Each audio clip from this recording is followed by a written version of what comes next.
Assalamualaikum warahmatullahi wabarakatuh. Waalaikumsalam warahmatullahi wabarakatuh. Jumpa lagi dengan kami di Pance Podcast Aswaja An-Nahdiyah Creative Entertainment milik MWCN Lubai Ulu. Luar biasa. Jaya selalu Lubai Ulu. Malas-malasan itu. MWCN Urambang Gus. Oh iya loh. Iya, masa ini sudah. Mudah-mudahan nanti MWC yang lain di Serasan Sekundang bisa memviralkan Aswaja juga. Amin. Media-media sosial baik itu media YouTube seperti ini luar biasa. Monggo silakan.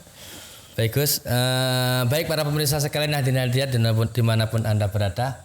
Alhamdulillah pada kesempatan malam hari ini kita kedatangan tamu yang sangat istimewa, yaitu beliau Agus Ahmad Mustafa yang merupakan salah satu pelopor sekaligus penggerak utama daripada organisasi Nahdlatul Ulama di Kabupaten Muara Enim.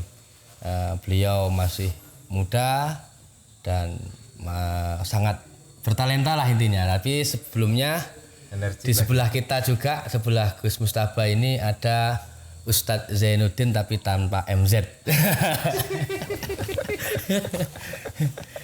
Beliau ini juga rekan saya, satu perjuangan beda nasib saja. Beliau di MWCNU Rambang. Beda pendapatan karena sudah jadi panitia harlah NU tingkat nasional. Luar biasa. Tapi sayangnya belum punya podcast Gus. Mudah-mudahan segera. Panas. Baik Nadia sambil ngobrol santai kita akan mengkorek ya bener ya.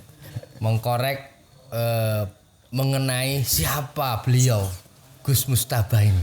Nah ini jadi Gus supaya konco-konco itu warga Nahdliat khususnya pengurus NU bisa ngerti pucuknya pemimpin dan pucuk. Nah itu siapa di NU di Kabupaten Muara Enim ini.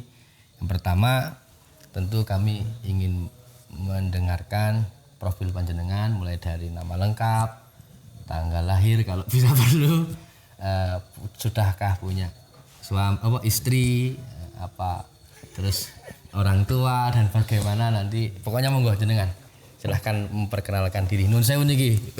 Aku dipecat aku. Kurang ajar. Iya, terima kasih Ustadz Alfian. Assalamualaikum warahmatullahi wabarakatuh. Waalaikumsalam warahmatullahi wabarakatuh. Alhamdulillah, salatu wassalamu ala Rasulillah wa ala alihi washabbihi wa mawalah. Allahumma shalli ala sayyidina Muhammad wa ala ali sayyidina Muhammad. Allahumma shalli alaihi. Bismillah lana sudurana wa yassir lana umurana wa hlul 'uqdatam min lisana yafqahu qaulana. Terima kasih kepada Ustadz Alfian dan tim dari MWCN Lubai Ulu yang sudah memberikan kesempatan kepada saya pribadi terkait dengan broadcast pada hari ini. Mudah-mudahan apa yang bisa saya sampaikan dari beberapa hal kesempatan ini bisa menambah wawasan, menambah ilmu juga. Amin. Semua kader NU khususnya di Kabupaten Muara Enim. Dan juga terima kasih kepada Ustadz Zainuddin yang tidak ada MZ tadi.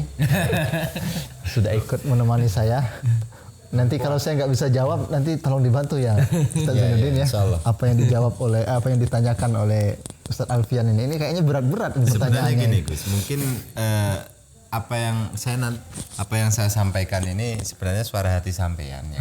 Mungkin saya jenengan nggak sampai untuk menyampaikan ya kan, sehingga saya yang menyampaikan. Oh siap. Oke, siap. Baik, terima kasih. Transferan dari hati tadi. Oke, siap, terima kasih. Sampeyan aja turu-turu Gus Samsudin dah. Baik, terkait dengan profil sebetulnya saya diberi nama oleh orang tua saya itu punya sejarah sendiri. Nah ini yang jarang diketahui ini. Orang tua saya itu ceritanya memberikan nama kepada anak-anaknya itu punya sejarah masing-masing. Nggih, nggih, nggih. Dan kebetulan saya dari 7 bersaudara. Alhamdulillah. Nggih, nggih. Nomor 3. Gus. Oh, nomor 3. Nomor 3. Nggih, nggih. Nah, jadi kalau yang nomor 1, 2, 3 sampai 7 itu sendiri-sendiri nanti nanyainnya ya. Iya. Siap. Mungkin yang saya aja ini. Nggih. Jadi kebetulan saya ini diberi nama Ahmad Mujtaba. Ahmad Mustafa. Bingung maknanya apa? Bermakna Al-Mustafa. Al-Mustafa. Yang terpilih nggih. Begitu. Alhamdulillah. Ada yang bilang terpilih, ada bilang pilihan gitu. Pilihan. Memang pilihan. Dengan pujian Rasulullah SAW. Sallallahu alaihi wasallam. Gitu. Makanya kalau kita dengar salawat ada yang sering baca Kal Mujtaba, Al Mustafa. Nah, jadi sejarahnya dulu memang orang tua saya itu katanya melihat ada salah satu tokoh yang memakai nama tersebut dan beliau kagum dengan tokoh itu gitu sehingga dia menamakan ke saya seperti Putranya. itu. Sebagai doa mudah-mudahan kekaguman itu juga ke saya begitu. Tapi ternyata nggak tahu nih kagum apa enggak ini. Tapi terbukti loh Gus. Mudah-mudahan berkat jenengan PCNU ya alhamdulillah. Ya ini kan kekaguman orang tua tadi gitu maksud saya. Nah, gitu mudah-mudahan ya harapannya bisa memberikan kekaguman kepada orang tua lah seperti itu. Harapan doanya memberikan nama seperti itu. Amin. Yang selanjutnya dari nama tersebut memang saya dilahirkan di tempatnya di sangat jauh, sebetulnya sangat pelosok itu kan. Di tengah belantara hutan, di pinggir bukit-bukitan, bukit barisan. Mungkin kalau dari kota kabupaten itu sekitar 80 km. Berarti berapa jam itu? Sejam setengah? Itu kalau jalan lurus sih sebetulnya sejam nyampe, tapi karena di bukit hutan gitu sehingga perjalanan hampir 3 sampai 4 jam itu. Melewati berbagai bukit-bukit gitu kan. Di situ saya dilahirkan yang dulu itu namanya terkenal dengan Petai Serasan. Dulunya. Iya, dulunya. Semende nih. Tempat lahir itu. Oh, tempat lahir itu bukan Semende. Semende itu. Oh, Semende itu termasuk daerah salah satu tempat itu disebutnya Petai Serasan dulu. Petai Serasan. Kemudian berkembang informasinya menjadi Pulau Panggung. Pulau Panggung. Kecamatannya Semende. Kecamatan Semende. Dan berkembang lagi karena kecamatan Semende itu lebar, diperlebar, diperluas sehingga sekarang terbagi 3 kecamatan Semende itu. Ada Semende Darat Laut, Semende Darat Tengah, ada Semende Darat Ulu. Nah, saya ini kebetulan di Semende Darat Laut. Semende Darat Laut begitu. Termasuk yang kopinya terkenal tuh Gus. Iya. Oh iya. PCNU Muara ini berkahnya beliau meluncurkan yang namanya kopi 007 gitu. 007. Kopi James 007 James Bond. Nah, ini asli. Oh ya, ini kopinya. Itu kopinya Gus sih. Kita joinan berdua. Seperti itu. Jadi lahir tanggal 8 November.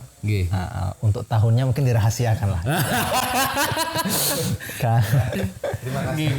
Kalau tanggalnya mungkin ada yang mau ngucapin gitu kan, disebutkan tanggalnya gitu kan.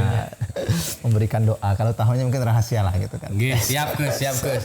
Emang kata Imam Syafi'i nggak sopan juga nanyakan tahun itu. Nanti kalau terlalu muda kurang ajar nanti yang tua. Terus kemudian saya lahir tanggal 8 November,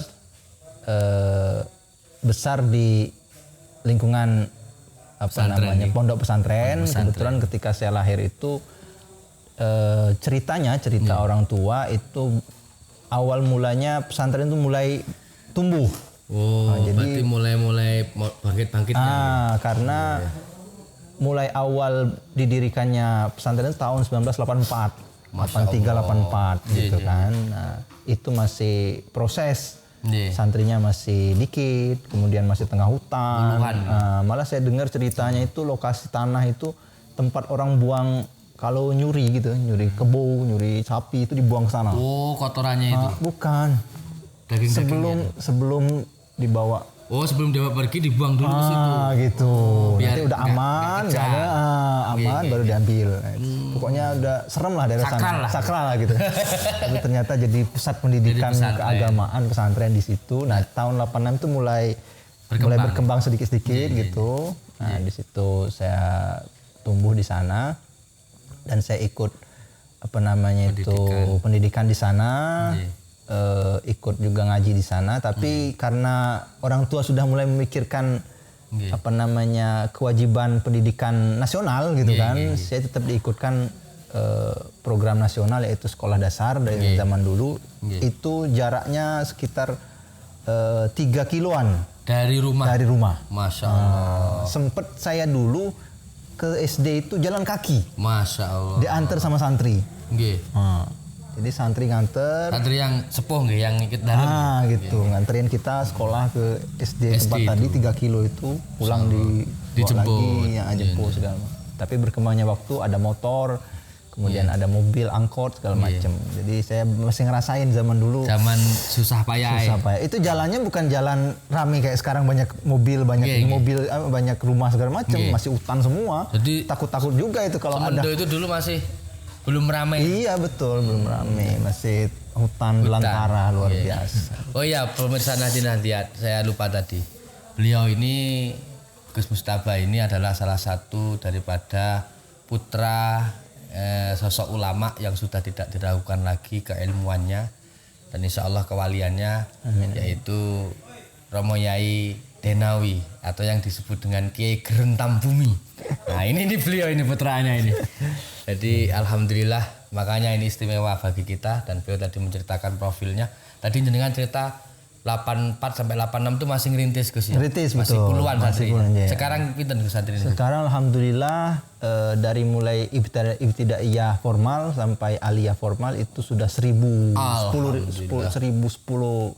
santri. 1010 santri, alhamdulillah.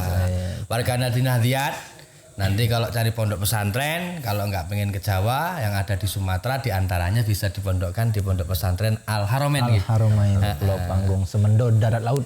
Yang dikelola oleh Kiai Gerentam Bumi dan juga gus-gusnya termasuk Agus Mustafa. Alhamdulillah saya di sana dipercaya untuk megang yang madrasah aliyah. Oh, madrasah aliyah jenengan. Jadi madrasah aliyah itu di bawah kita. Alhamdulillah sudah kita kembangkan terus. Berarti hidup jenengan itu tidak ada hari kecuali berjuang ya Gus ya? Iya alhamdulillah. Mulai nih pondok ngajar, lu ngene yo khidmah ning NU, Masya Allah. Memang Pak Zainuddin, buah itu tidak jauh dari pohonnya. Masya Allah. Nah, tinggal Kang Zainuddin ki pohonnya apa? Kebetulan kalau saya itu pohonnya itu agak jauh. Mana? Tapi pohonnya pohon apa? Bukan ini apa jatah saya ini kan selesaikan dulu beliau saru-saru. Ya arep ngeles apa kowe mau. Terus kemudian saya lanjut sedikit 6 tahun saya SD di 3 kilo tadi ya. 4 kilo. Kemudian lanjut juga SMP juga di situ. Di Semendo juga. Sambil mengikuti pengajian di pondok. Nah, dulu sebelum ada formal, pondok itu masih diniyah. Oh, jadi hanya ngajar diniyah saja. Tapi klasikal. Diniyahnya 6 tahun. Sampai sekarang masih kita pertahankan 6 tahun tersebut. 6 tahun itu kayak ibtida'i itu, Gus. Diniyah ibtida'i. Diniyah ibtida'i. Betul. Itu masih kita pertahankan. Jadi walaupun mereka formalnya sanawiyah aliyah, dari sanawiyah sampai aliyah bisa selesai. Jadi saya dulu ya karena masih kecil ya, jadi nggak sampai selesai, cuman kelas tamhidi gitu, kelas 1 balik lagi tamhidi kelas 1 gitu. Jadi nggak udah. Juga yo Gus wajar lah. Ustaz arep nyeneni rawani kualat gitu. Sampai SMP. Jadi pagi kita ikut ikut di luar tadi formal, kemudian ketika siang di pondok. Oh, siang di pesantren. Nah, emang luar biasa emang didikan orang tua kita walaupun kita sudah ngaji di pesantren. Ada waktu khusus juga. Jadi ba'da asar itu kita disuruh orang tua nulis hadis. Masya Allah. Jadi ditulisin hadis sama orang tua, hadis dari Arba'in Nawawi atau apa itu. Kita disuruh nulis, disuruh sampai 10 hadis. Setelah itu satu hadis itu artinya 1 terus tulisnya 10. Nah, setelah itu dihafal. Berarti bukan hanya suruh nulis, tapi suruh suruh hafal. hafal. Lek nggak hafal diapa nih Gus? Kalau Ya nggak hafal, biasa ada sanksinya itu. Jadi sudah hafal, terus di ponten dikasih nilai sama orang Dikasih tua, nilai sama nilai hafal. dihafal segala macam. Itu tiap sore kayak gitu. Setelah maghrib belajar. Jadi ada sama apa juga? Enggak, ada santri ditugasin santri, untuk ditugasin, nemenin kita santri belajar. senior. Untuk ngulang buat pelajaran sekolah besok. Oh, Masya Kayak gitu. Jadi aktivitas kayak gitu. Nah, jadi selama saya sampai SMP seperti itu di pon. Nah, setelah SMP orang tua kita punya tradisi atau budaya gitu. Anak-anaknya langsung dirantaukan. Oh, harus mencari ilmu. Tuntutlah ilmu sampai ke negeri Cina itu diterapkan betul. Iya, benar. Jadi alhamdulillah dari mulai kakak pertama sampai saya kakak ketiga itu disuruh mondok ke pesantren lah untuk pesantren tapi di luar. Jadi tujuh bersaudara itu semua ke pesantren semua. Betul. Ini yang pertama jalur nggih, laki-laki. Laki-laki. Yang kedua Laki-laki. Haromen niko nggih. Saya nomor 3. Jenengan. Nomor 4 laki-laki juga. Iya, nomor 5 perempuan, nomor 6 perempuan, nomor 7 laki-laki. Laki-laki. Jadi gitu. 5 laki-laki, 2 perempuan. 2 perempuan. Insyaallah macane Haromen Amin, 5. amin. Ini coba kalau istilah Jawa itu Gus namanya Pendowo 5. Wes. Mantap. Nah, pesantren yang dipilihkan itu bukan dari pilihan orang tua. Jadi kami sendiri yang menentukan. Oh, jadi orang dengan ditanya gitu. Tapi dilihatin semua sama orang tua. Karena orang tua dulu pernah di Jawa, akhirnya dipilihin Jawa tapi ya. Oh, berarti demokrat betul. dalam bagaimana menerapkan sifat sistem demokrasi di dalam rumah tangga. Betul. Ya? Masya Allah. Nah, jadi seluruh pondok diliatin ini pondok ini. Dari kakak pertama saya juga gitu. Nah, kebetulan saya kemarin tuh milihnya di daerah Jawa Barat. Oh, teng begini Gus. Sebetulnya saya pernah diliatin pondok pesantren terkenal di Jawa Timur itu Pondok Yapi. Oh, Pondok Yapi. Yapi itu pun kalau ada orang-orang Nahdien yang paham itu sebetulnya terkenalnya Syiah. Oh, Pondok Yapi. Iya. Jadi memang orang tua saya demokratis dulu, memang udah moderat. udah moderat. Udah gitu mulai kan. moderat. Iya gitu. Jadi dia kayaknya sambil ngetes dengan kira-kira waktu diajar di Al Haromen itu masuk nggak ilmunya? Nanti dites. Oh, salah pilih ini berarti nggak masuk ini. Ternyata nggak salah pilih beliau. Ngerti. Jadi alhamdulillah saya pilih di Jawa Barat. Tepatnya di Pondok Pesantren Cipasung. Pondok Pesantren Cipasung Kiai Ruhyat Ilyas Israfil Allah yarham, masyaallah. Dan pernah jadi Rois Am PBNU kan. Nah, sejarahnya memang waktu dulu abah saya pernah ikut muktamar di sana. Tahun 94. Makanya saya sebetulnya di Jawa Barat itu banyak di Musada Dia, terus di mana lagi itu diliatin. Nah, di Cipasung juga diliatin karena pernah nyampe di sana segala macam tadi kan. Nah, nggak tahu ya tadi ada tarikan tersendiri saya milihnya di sana. Masya Allah, pantes. Kalau beliau sekarang ini dari ketua PCNU itu pantes. Mondoknya aja. Nasabnya dari segi nasab orang tua, dari segi nasab keilmuan pun jalur neng beliau Rois Am nggih. Iya waktu itu. Jadi Mbak Ilyas Ruhyat itu sebagai Rois Am dan Tahadus bin Nikmat ya sempat juga saya jadi khodimnya beliau. Subhanallah. Karena dulu beliau udah sepuh gitu kan. Jadi sering gendong apa namanya? Mapah kalau ke masjid, kalau dia ceramah, nuntun. Terus kalau lagi sakit kan sering kita diundang di rumah beliau tuh baca Quran, khataman gitu, untuk ngedoain gitu kan. Alhamdulillah sempat juga lah jadi khodim beliau. Nah, tapi satu hal yang dicatat dari Pondok Pesantren Cipasung ini, jujur saya waktu di Pondok Cipasung nggak paham NU. Oh, gitu. Padahal saya kurikulum di belajar itu sudah diajarkan ke NU-an, ke aswajaan, tapi nggak blas. Ke NU gitu. Dan tokoh-tokoh NU sering ketemu waktu itu. Gus Dur datang. Itu yang merupakan penentu itu ya di Cipasung itu. Betul, waktu zaman Orde Baru kan. Orde Baru itu, subhanallah. Tapi saya nggak paham itu. Belum paham sama sekali apa itu Nahdlatul Ulama NU gitu kan. Tapi ya tadi amalia segala macam kan ngikutin semua kurikulum di sekolah, keaswajaan itu udah ngelotok semua saya. Rois Am ini segala apa udah tahu semua. Nah, setelah saya dari Cipasung saya waktu itu memang saya mohon maaf ini nggak apa-apa ini saya ceritakan sama apa namanya khalayak juga. Emang saya sedikit. Kalau maka tak sayang Gus. Kenapa terus sayang Gus?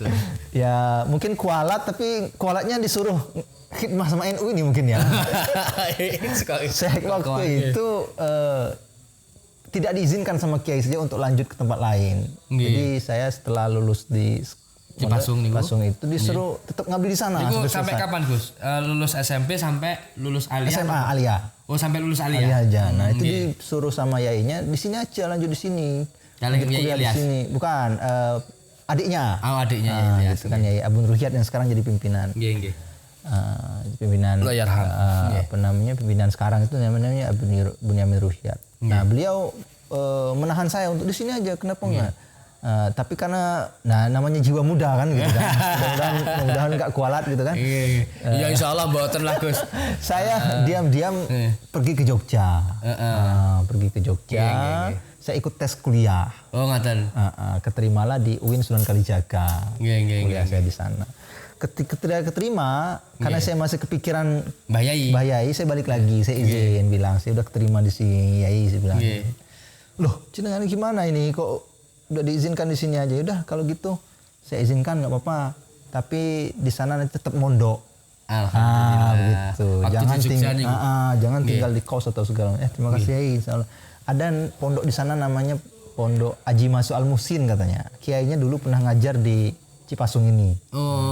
Jadi gitu. Mbah Yai ngunjungkani arahan kepada jenengan untuk bertempat di pondoknya yang pernah mondok di. Betul. Nyambung lagi di sana, saya mondok lagi di sana. Ternyata sanad ke-NU-nya tadi sangat kental. Sambung juga. Nah, disitulah saya mulai mengenal NU. Jadi waktu di Cipasung itu belas ora paham. Belas nggak paham. Begitu di Jogja pindah di pondok Yai Muhadi tadi, Haji Muhsin. Sekarang udah meninggal, Allah yarham. Kirimkan Fatihah juga buat beliau. Baru saya tahu di sana karena saya di sana itu diajak ikut namanya Ikatan Pelajar NU. Ibnu. Wah, ganteng dewe nih Gus. Ikatan Pelajar. Padahal saya udah mahasiswa itu. Loh kok ada Ibnu ini? Lakmut, latihan kader muda. Ternyata Lakmut itu di waktu saya di Jogja itu persiapan untuk jadi pengurus kan, pengurus tingkatan kabupaten cabang itu di Lakmut gitu. Sehingga saya waktu itu sempat jadi pengurus Ibnu itu sampai wilayah. Nah, disitulah saya mengenal Ibnu, NU. Lah, saya ini ternyata dari buyut udah NU ini. Pas saya pulang ke rumah itu kan orang tua saya kan hadir di muktamar segala kan ada logo NU di jam segala. Loh, ini NU saya ini. Nah, di situ saya mulai bangga. Bukan dari buyut saja Gus kayaknya, dari puyangnya kayaknya. Seperti itu. Nah, disitulah saya mulai menekuni ngambil jurusan apa nih Gus? NU. Saya jurusan tafsir hadis. Oh, berarti ahli tafsir hadis gitu. Oh, enggak juga lah kalau tapi kan bukan tafsir mimpi. Nanti malah dibilang ulama tafsir. Kayak gitu. Nah, jadi ya mungkin memang saya punya 2 sarjana waktu itu karena di dekat pondok itu ada satu kampus namanya Sekolah Tinggi Ilmu Ekonomi. Dan itu ada kuliah Sabtu Minggu, jadi saya ikut juga di sana. Jadi makanya saya sekalian di UIN juga kuliah juga di ekonomi. Masya Allah. Ngono ira kesel Gus sampean? Ya di Jogja itu biasa orang seperti itu. Oh, double gitu biasa karena kekurangan waktu gitu kan. Makanya saya juga ikut organisasi Ibnu tadi, ikut juga di PMII, gitu kan, ikut juga di jurnalis karena kekurangan waktu, memang di pondok juga aktif gitu kan. Karena ya tadi kebiasaan kita orang santri itu kayak gitu. Kalau nggak punya aktivitas tuh rasanya gimana gitu kan. Kalau istirahat itu benar-benar lagi tidur baru istirahat. Kayak gitu. Jadi dari mulai itulah saya mengenal NU dan kemudian saya sampai jadi pengurus LDNU di PWNU DIY Jakarta dan juga ikut MKNU di sana segala macam. Sehingga memang saya sudah kenal dengan pengurus-pengurus di PC Muara Enim, di PW segala dan mereka sering datang ke Jogja itu saya terima, saya ajak silaturahmi ke gedung ke kantor PW, silaturahmi segala. Nah, emang saya udah dipesenin sama tokoh-tokoh NU Muara Enim seperti Ustaz Heri Chandra ya sebelum jenengan dan kiai-kiai yang lain. Mereka berharap ya ayo Mustaba, balik ke Morenim, kita hidupkan Morenim. Ini maksudnya hidupkan ini gimana ini? Kenapa ini? Ada apa ini Morenim? Gitu. Ya gitu. Makanya ya qadarullah mungkin seperti ini jadinya Ya, gitu. Itu sedikit. Jadi sebenarnya sudah mau saya jadi soal nomor 2 tadi riwayat pendidikan, tapi sudah sama beliau sudah dijelaskan panjang lebar tadi. Jadi beliau ini juga mengalami masa susah dan juga pernah mengalami masa senang juga insya Allah. Jadi singkatnya beliau ini pemirsa sekalian merupakan salah satu daripada bahasa Jawa ini Gus ya, Gus Pondok Pesantren Al-Haramain yang pendidikan dasarnya langsung digembleng oleh ayahanda beliau secara langsung, kemudian melanjutkan di pesantren Cipasung dan kemudian pindah ke Yogyakarta di pesantren Mbah Yai Muhdi Musin. Aji Masuk Al Musin Kerapia. Kerapia nggih. Dan kuliah di sana. Kuliah itu berapa tahun, Gus? Kuliah saya 4 tahun. 4 tahun. Nggih. Setelah kuliah selesai kuliah jenengan apa masih lanjut di pondok apa gimana? Saya sebetulnya tetap di pondok dan lanjut S2. Oh, S2-nya juga di pondok di Yogyakarta. Ya, betul. Oh, berarti ikut aktivitas organisasi tadi kan di Jogja. Jadi mulai aktif itu saat di Jogja itu mulai IPNU terus sampai naik Gus LDNU, dari LDNU sampai ke ya setelah LDNU sudah saya malah aktif balik ke Morenim ini. Oh, balik ke Morenim ini. Betul. Selesai S2 gitu. Betul. Oke, matur nuwun. Nah, tadi kan ini menceritakan perjalanan panjenengan nama. Ini ngomong-ngomong Gus kan kalau dilihat dari wajahnya kan beliau ini masih bujang gitu loh. Masih kayak 17 tahun. Ini sambil diunjuk para pemirsa Nahdiyat kalau pengen pesen kopi. Silakan. Ya sambil merokok los nggak apa-apa. Ini insya Allah ini luar biasa. Broadcast sudah hampir jam 11:30. Jadi para Nahdiyat kalau pengen pesen kopi ada di PCNU Morenim 007. Bisa hubungi Ustadz Jainuddin yang wilayah Rambang atau hubungi saya yang wilayah Lubai Ulu. Siap. Harga komunikasi lewat WA aja. Asli produk sahabat-sahabat Banser. Sahabat-sahabat Banser Al-Haramain. Al-Haramain. Jadi sahabat-sahabat Banser itu kita kerjasama lahan, mereka kebun gitu. Nanti hasil kopinya kita ambil, nanti kita kelola di pondok. Kita punya mesin sendiri. Digiling sendiri. Masak sendiri. Kita bantu dipasarkan. Oh, dipasarkan. Nah ini loh. Jadi kita beli sama petani-petani kopi Banser Semende. Jadi Banser ke Semende yang punya kopi itu jenengan beli kan? Iya betul kopinya. Ada lahannya yang lahan pondok. Mereka yang ngerjakan. Pengelolanya Banser. Betul. Terus yang kelalen ke pertanyaannya. Tadi kan kita masih bujang apa sudah beristri kan ini ya. Biar Gus. Biar nanti para Nahdiyat ini biar nanti enggak PHP dengan jenengan. Para patayat itu. Patayat ini. Ya alhamdulillah saya sudah dikaruniai seorang istri dan 3 orang anak. Alhamdulillah. 2 perempuan, 1 laki-laki. Ya ini menikahnya itu mulai kapan, ceritanya bagaimana? Kalau boleh, kalau nggak boleh ya jangan Gus. Ketemunya di mana kan begitu? Ya sebetulnya memang orang banyak yang mempertanyakan gitu kan. Ya pasti istrinya orang Jawa karena lama di Jawa gitu merantau gitu orang Sunda. Bener Gus. Ternyata enggak. Jadi saya itu malah di Jawa tuh benar-benar menuntut ilmu mungkin ya. Oh, jadi jenengan niku malah dapat jodohnya itu tetap orang Sumatera gitu. Oh, jadi jenengan niku mboten gondol wong Jawa enggak? Oh, mboten. kan kalau Ustadz Jainuddin ini kan ngambil ilmu dan juga wanitanya.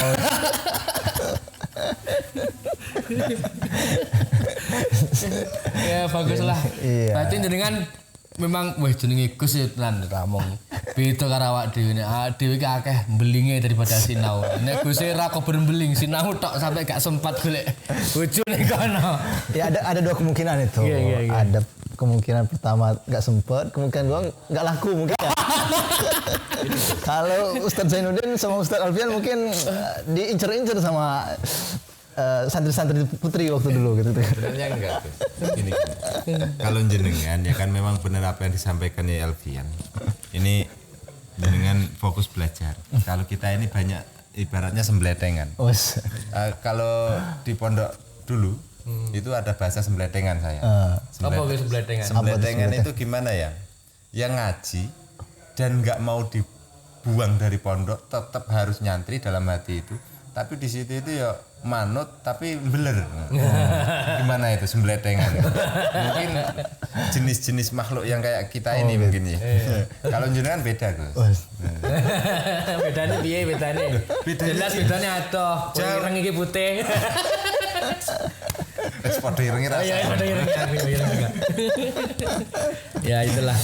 Tapi memang biasanya karena kalau saya pahami gus-gus di Jawa itu ya karena saya pesantren di Jawa dan di Lampung, gus-gus itu biasanya itu tampak luar itu nakal, tapi kalau ditelusuri ke dalam ternyata nggak sempat pacaran. Kalau kita luarnya tampak bagus. Luarnya tampak soleh ya. Dalamnya bobrok. Iya, dalamnya aduh rakaruan.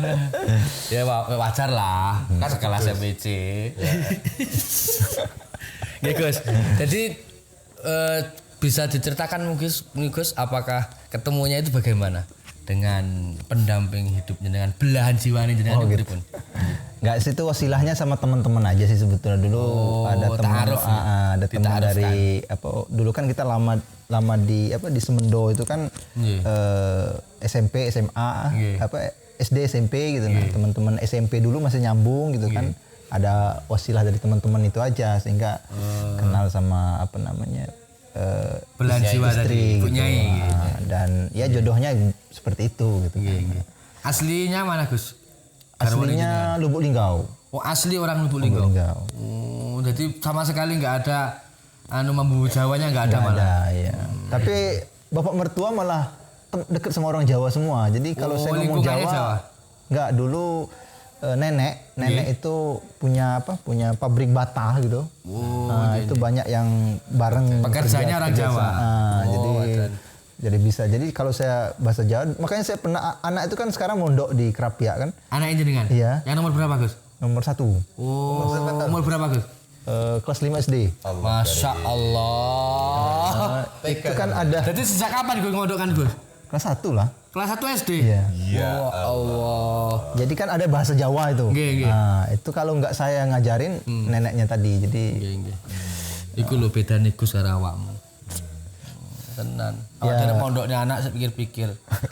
Beliau pokoknya tak pasrahane Gusti Allah. Kayak Nabi Ibrahim ning nggone Ismail niku lah. Nabi Ismail. Tapi ini Gus, ini apa ya dalam hati itu tentang mondokkan anak masih kecil nggih. Betul. Itu dalam hati kalau saya enggak tahu ke depannya nggih. Cuman anak saya ini baru umur waktu di Tembung itu umur 18 bulan kemarin. Itu adalah salah satu Bu Nyai Hafizah nembung ke saya. Nanti umur 3 tahun anak sampean tak ambil. Gitu kan. Aku sudah mikir sampai sekarang itu jadi beban pikiran saya. Bener. Di di lubuk hati yang paling dalam siapa yang nggak ingin kan gitu punya anak diasuh oleh Bu Nyai mau diambil pokoknya tak didik Hafizah itu. Tapi dalam ruang hati yang lain itu 3 tahun itu lagi bisa diajak bermain, lagi bisa diajak komunikasi ya kan. Nah kok mau dibawa orang kan gitu. Dan lagi masih satu kan itu ya. Nah kayak jenengan kelas 1 SD itu kan harusnya lagi seru-serunya kita bermain, kita belajar dan sebagainya itu. Maksudnya kok bisa dalam hatinya alasannya gimana? Supaya bisa menjadi motivasi untuk kami inilah. Sebetulnya kalau dilihat dari cara orang tua itu kan lulus SMP malah kan. Nah gitu. Nah tapi ngelihat kondisi sekarang yang saya alamin di keluarga gitu kan. Posisi sekarangnya beda zaman dulu. Jadi pengaruh di rumah, di lingkungan itu kan luar biasa gitu kan. Nah ini yang menjadikan semangat kami untuk mendidikkan anak dari mulai lebih dini itu. Yang kedua, mohon maaf, mungkin karena kita keluarga muda gitu kan, keluarga muda kan emosinya kan masih apa namanya. Nah, ini saya perhatikan kita lebih banyak ketika mendidik anak maksudnya. Ketika mendidik anak tuh lebih banyak marah daripada mendoakan. Iya, benar. Gitu. Jadi saya pikir ini kita harus lebih tega ini dengan di pondok atau di mana jauh dengan orang tua sehingga banyaklah doa daripada marah. Gitu. Ini bisa jadi solusi kita itu. Betul. Jadi ketika mereka di pondok itu kan sedih rasanya, ya Allah. Akhirnya ada doa. Iya. Mudah-mudahan di sana Setiap sehat. kelingan mendoakan ya Allah. Marah tadi kan berganti gitu kan. Iya benar. Itu nangisnya lebih dahsyat Gus ya. Iya, betul. Apalagi lihat kelingan umbelnya anak. Terkait tadi main sama kehidupan ya kan di pondok sekarang ini kan lebih enak gitu kan, ada jadwal berkunjung, jadwal bermain segala macam. Nah, tinggal kesempatan orang tua gitu kan. Ada waktu mungkin kita kunjungi di sana, ajak main segala macam, masih ada waktu juga untuk terkait bermain tadi gitu kan. Nah, ini juga cocok ini. Positif kita sehari-hari itu lebih banyak seperti itu. Berarti gini. Kalau orang tua Allah Ta'ala Muhammad, orang tua yang sudah dewasanya kuat gitu, mungkin bisa mendidiknya tadi dengan dengan sabar, dengan keluarga muda ini kebanyakan main HP sedikit sudah main HP terus sholat gitu kan. Artinya seperti ini, bisa kita ambil kesimpulan bahwasanya gini, untuk kita orang tua muda yang ketika mendidik anak itu banyak emosinya, ya kan? Ketimbang doanya, solusinya dipondokkan dari usia dini. Iya betul. Maka dari situlah emosi itu tidak akan ada, yang ada hanya doa. Doa luar biasa ya. Luar biasa. Sesuai jadi ketua PC NU Kabupaten Muara ini. Amin. Dan juga saya nambahi, ini begitu luar biasanya beliau. Tawaduke ngantek ngomong nih emosian ini kan. Padahal saya yakin wong awak dhewe mbeling ora tau diseneni lho. Ini Masya Allah, jadi sangat pelajaran bagi kita semua, Nahdiyat, para pemirsa sekalian. Jadi tidak usah ragu-ragu memondokkan anaknya. Tapi yang jelas kalau kita masih awam, pondok pesantren mana yang akan dipondokkan untuk anaknya, ya jangan lupa konsultasi dengan ahlinya. Betul. Khususnya pengurus NU silakan ditanyakan. Di kampung yang ada silakan ditanya. Karena zaman sekarang kan banyak pondok-pondok yang branding. Nah, gitu kan, jualnya branding. Hafal Quran, tahfiz Quran, rumah tahfiz. 1 bulan mana baca Quran kok bisa 1 bulan. 1 bulan bisa baca Quran. Iya, cara cepat baca Quran nggak ada itu. Jadi itu harus ditanyakan dengan tertipu dengan branding seperti itu. Jangan tertipu dengan fasilitas yang mewah saja. Fasilitas yang mewah gitu kan. Tapi lihat dalamnya ini. Betul. Sanatnya. Ini gini, saya nyambung dari masalah Quran tadi, saya berpikir karena banyak sekarang metode Quran itu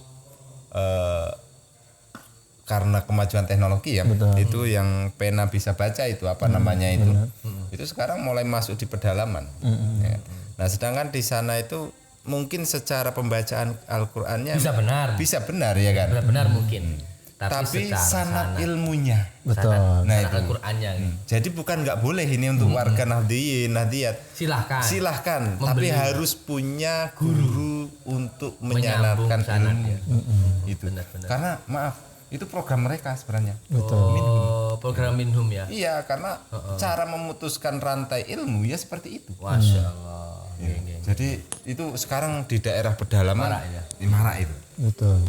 Intinya ya bagus punya alat seperti itu, tapi jangan lupa tetap yang paling pokok adalah sanad ilmu. Sanad keilmuan, betul. Karena kita orang NU ya seperti itu diajarkan.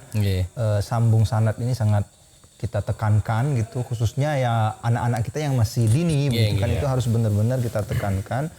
Seperti halnya ya tadi seperti saya ceritakan terkait dengan cara orang tua kami memilihkan pondok, itu benar-benar pondok-pondok yang sanad keilmuannya jelas gitu kan. Jadi enggak, walaupun dia demokrasi gitu kan, moderat terkait pondok-pondok tadi, sampai pondok Yapi pun dilihat kan, tapi jelas gitu kan sanadnya gitu kan. Walaupun nyimpang ke Sayyidina Ali gitu kan, tapi jelas sampai gitu kan. Adapun nanti akan menyimpulkan ngambil mazhab apa ini kan kita banyak mazhab seperti itu. Nah, seperti Terus itu. ada pertanyaan Gus ini Gus untuk jenengan. Ini mungkin harus dibatasin ini Karena nanti bersambung juga gitu kan, supaya penasaran gitu kan warga NU-nya gitu kan, mungkin kontennya lebih banyak nanti gitu kan. Jadi Tapi sedikit like dan subscribe gitu kan. Saya sampaikan dulu. Jadi sebenarnya Gus sekaligus nyambung ini Gus, karena jangan nyampaikan begitu. Karena kita keadaannya kan darurat, jadi pencahayaannya mungkin tidak terang. Jadi nanti kapan lah waktunya Gus dengan monggo orang-orang dusun saya seperti saya Kang Jeli disambangi. Insya Allah di Lubai Ulu sudah ada studio. Amin. Kami kemarin sudah beli, ada studio ya.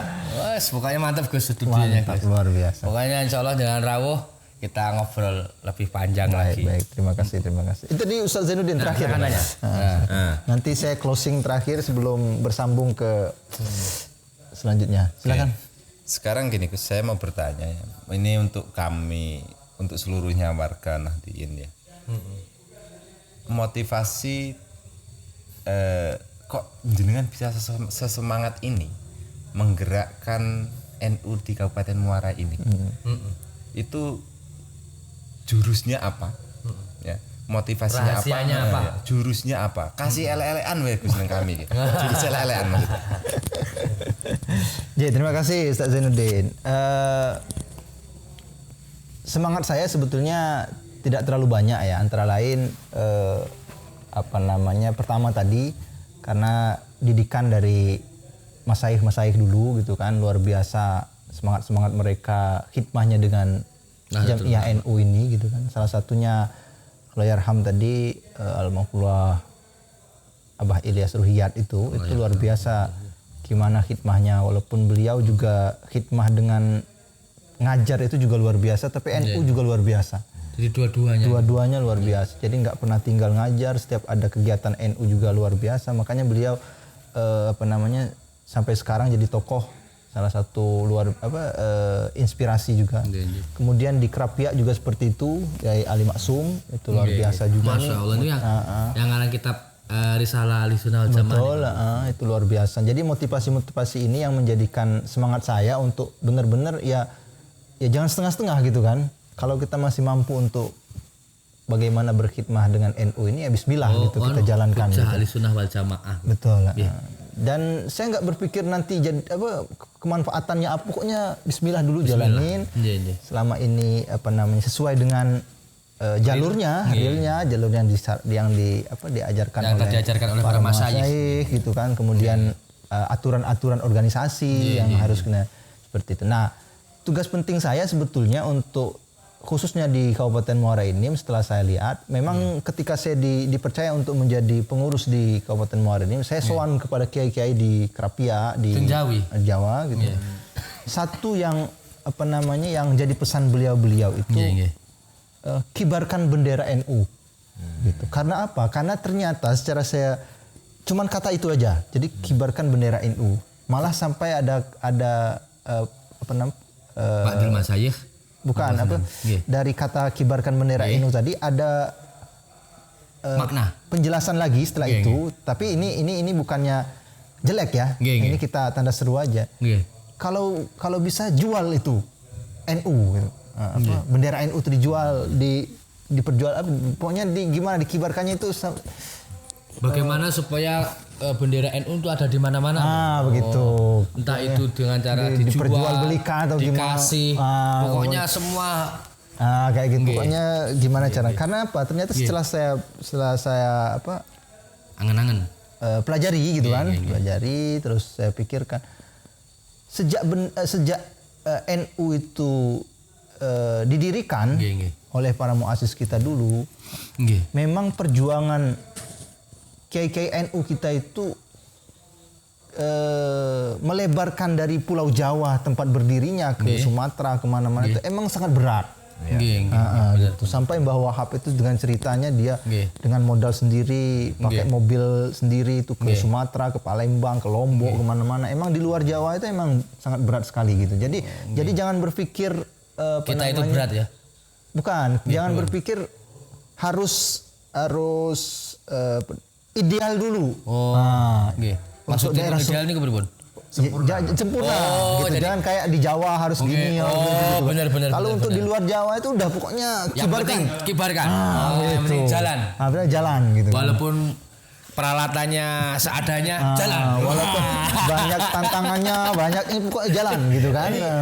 Walaupun nggak sesuai ADRT, pokoknya kibarkan dulu. Sesuai apa yang disampaikan tanda kutip bahasa yang disampaikan oleh Mas Syaikh beliau tadi tentang kalau bisa jualkan bendera NU, yang dimaksud beliau jadi salesnya. Itu ya. Betul lah, sales lah. Sales NU. Sales NU betul lah. Jadi bukan untuk menjualkan NU demi kepentingan bukan tidak. Kepentingan pribadi atau apa bukan, tapi kita sales. Jadi sales NU untuk menawarkan supaya laku di masyarakat. Betul. Itu maksud ini semangat saya. Dan alhamdulillah saya ketemu dengan keluarga besar NU di Rambang, Ustadz Zainuddin, Lubai Ulu, Ustadz Alfian, kemudian Lubai, yang mereka ya ternyata harapan dan keinginannya nyambung gitu. Alhamdulillah. Nah ini saya sangat terima kasih sekali atas support beliau-beliau ini, dan ternyata ini sangat membantu sekali untuk mengibarkan bendera NU ini gitu. Walaupun kita masih tersiok-siok harus membenahi organisasinya, harus membenahi merapikan jamiyahnya segala macam gitu. Nah, mudah-mudahan dengan semangat saya kita ikut kaderisasi PKPNU, kemarin kita ngadain MKNU ini sebetulnya cara kita untuk membenahi itu. Tapi tujuan penting kita tadi, yang penting berkibar dulu. Walaupun kaderisasinya belum maksimal, pembentukan banomnya belum maksimal, tapi setidaknya ada warna hijau bendera NU sudah terkibar dan perjuangan Mas Syaikh kita, sesepuh kita, muassis kita sudah kita sambung gitu kan, sudah kita sambungkan, kita perjuangan mereka itu sudah kita teruskan gitu. Ternyata luar biasa perjuangan beliau-beliau dulu. Sampai saya pernah dengar ternyata dijelaskan juga oleh Gus Yahya di ceramahnya itu sering diulang-ulang. Kenapa NU itu sama Mbah Wahab dijadikan partai?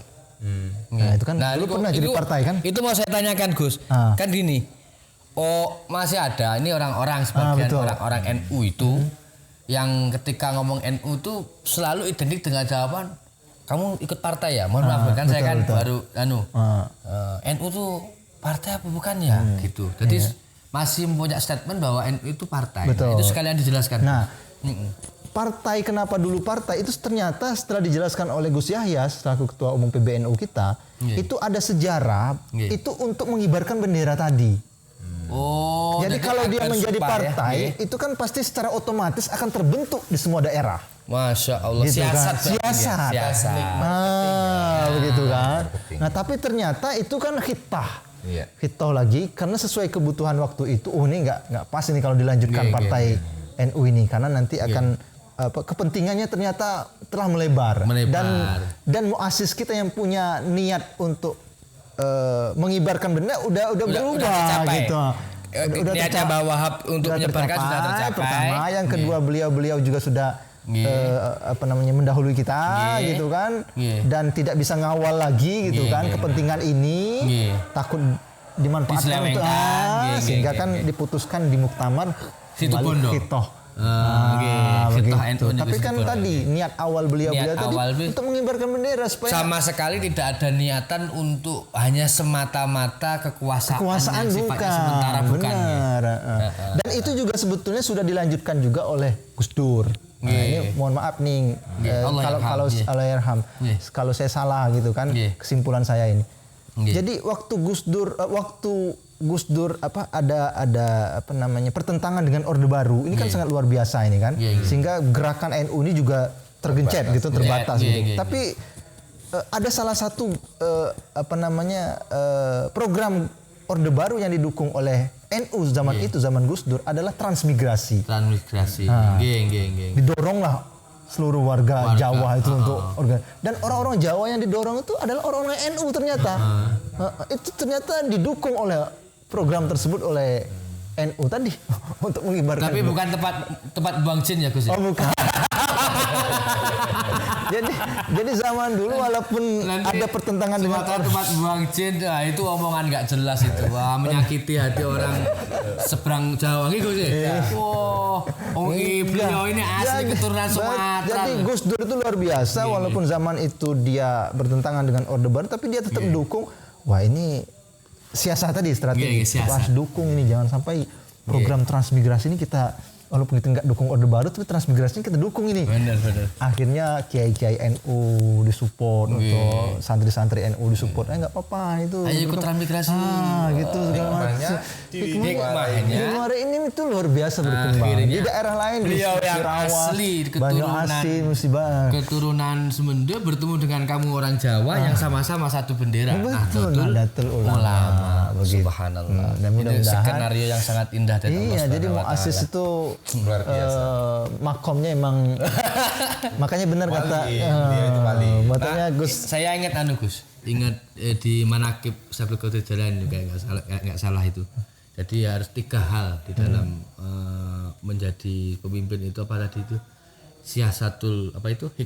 Ilmul ulama, hikmatul aulia, siasatul muluk apa? Jadi harus punya 3 ilmu ini.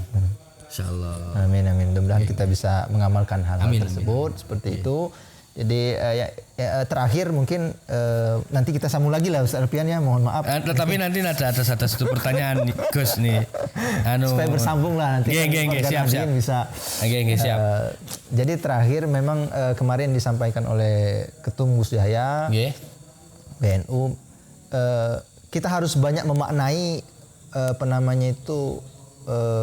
apa yang menjadi pergerakan para muassis kita zaman dahulu. Itu kita bisa menerjemahkan ternyata kayak gini terjadinya. Kayak gini terjadinya. Ini seperti halnya kemarin kan Gus Yahya pernah ngikutin Gus Dur, dia kadang nggak mikir kenapa kok Gus Dur nih kayak gini. Nah, ternyata terjawabnya. Model-model ngono iki kayak model Nabi Khidir. Kita harus menerjemahkan kayak gitu. Apa yang menjadi jawabannya di belakang kayak gitu. Jawabannya di belakang. Gitu makanya saya mengajak kepada warga Nahdien jangan segan-segan untuk kita mari bersama mengibarkan bendera NU khususnya di Serasan Sekundang ini di daerahnya masing-masing. Mudah-mudahan kita bisa menyambung perjuangan para muassis kita dalam rangka mengawal ajaran Ahlus Sunnah wal Jamaah An-Nahdiyah ini, karena kita tahu sendiri sekarang banyak sekali paham-paham yang ingin merusak dan mengelabui paham-paham Ahlus Sunnah wal Jamaah yang sudah dibawa oleh para leluhur kita, para muassis kita, guru-guru kita. Mungkin begitu, Ustaz Alfian, terima kasih banyak. Ini satu lagi boleh nggak? Oh gitu. Satu lagi aja. Oke, siap. Cuma gini aja. Supaya para nahdien-nahdiyat khususnya pengurus itu bisa setidaknya memahami pentingkah kita ikut NU, pentingkah kita ber-NU, pentingkah kita ngopeni NU. Tolong dijawab Gus, boleh dengan singkat, boleh dengan panjang. Closing pertanyaan terakhir Gus. Baik, terima kasih. Dari ketiga pertanyaan itu satu kata yang saya bisa jawab, sangat penting. Karena apa? Ber-NU penting, ber-NU penting, ngopeni NU penting, dan juga apa tadi itu? Mengurusi NU penting. Mengurusi itu penting. Khususnya bagi para santri. Nah, jadi kalau mereka sudah merasa sebagai santri, ini sangat sebuah kewajiban besar untuk menjalankan ketiga yang sangat penting itu. Adapun yang mereka yang ingin baru belajar ingin menjadi santri, nah inilah Jamiah NU.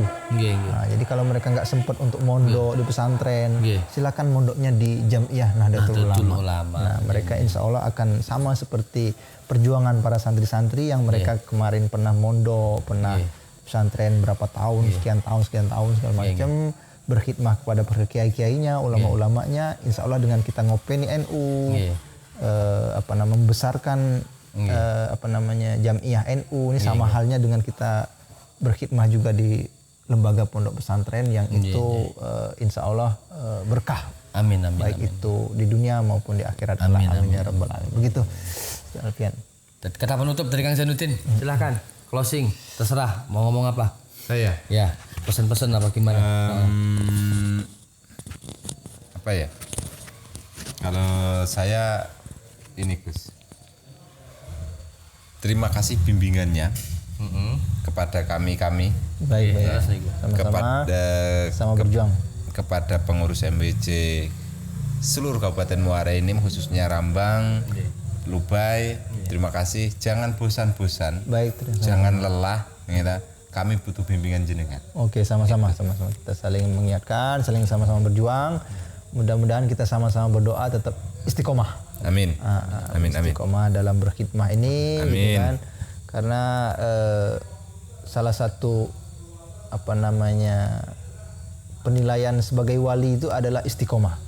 Kalau kita benar-benar istiqomah, mudah-mudahan jadi Wali, makom wali juga sama Amin.